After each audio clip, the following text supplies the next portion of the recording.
Magandang araw po sa inyong lahat, lalo na sa ating mga pinuno, kawal at kawani ng Hukbong Katihan ng Pilipinas. Ako po si Father Dion, ang Post-Catholic Chaplain ng Headquarters and Headquarters Support Group, Philippine Army. At ito po ang Salita ng Diyos, ang ating gabay. Ngayon po ay Tuesday, June 17, 2025, ng ika-11 linggo ng karaniwang panahon. Mahalin mo ang iyong kaaway. Para sa marami, ito na marahil ang isa sa pinakamahirap sundin na utos ni Jesus. Paano mo mamahalin ang taong naninira sa iyo? O yung matigas ang ulo, maingay, mapagmataas, o walang pakialam? Ngunit ito ang hamon ng Ebanghelyo ngayong araw. Ang tunay na pagmamahal ay hindi tumitigil sa mga taong mabait sa atin. Ang tunay na Kristiyano ay marunong magmahal kahit sa mga mahirap mahalin. Para sa isang sundalo o kawani ng gobyerno, hindi palaging madali ang makisama sa iba. May kasamahan kang hindi mo kasundo. May opisyal o pinuno na mahigpit o tila hindi makatarungan. Minsan pa nga, kahit sa sariling pamilya, may hindi pagkakaintindihan.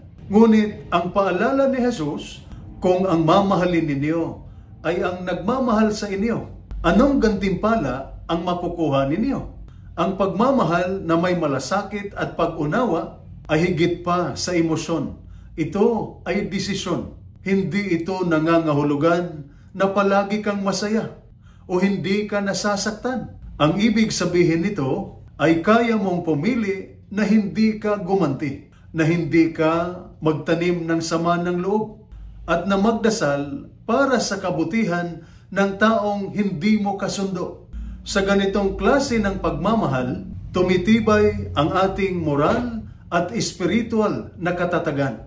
Ito ang klase ng pagmamahal na nagpapakita ng disiplina, tapang at tunay na pananampalataya. Ito rin ang klaseng pagmamahal na nagdadala ng kapayapaan sa pamilya, sa opisina, sa unit, at sa komunidad. Halimbawa, sa halip na gantihan ng masamang salita ang kasamahan mong mayabang, kausapin siya ng mahinahon o ipagdasal siya. Kung may kamag-anak kang hindi mo kasundo, subukan mo pa ring bumati o kumustahin, kahit minsan lang. Kung may kaopisina kang mahirap pakisamahan, piliin mong unawain kaysa pagtawanan o iwasan. Ito po ang salita ng Diyos, ang ating gabay. Manalangin tayo. Panginoon, palambutin mo ang puso ko sa tuwing ako'y nasasaktan. Tulungan mo akong huwag gumanti kundi magmahal. Sa tuwing ako'y nauunahan ng galit, palitan mo ito ng habag. Gawin mo akong instrumento ng pagkakaisa sa gitna ng pagkakaiba. Amen.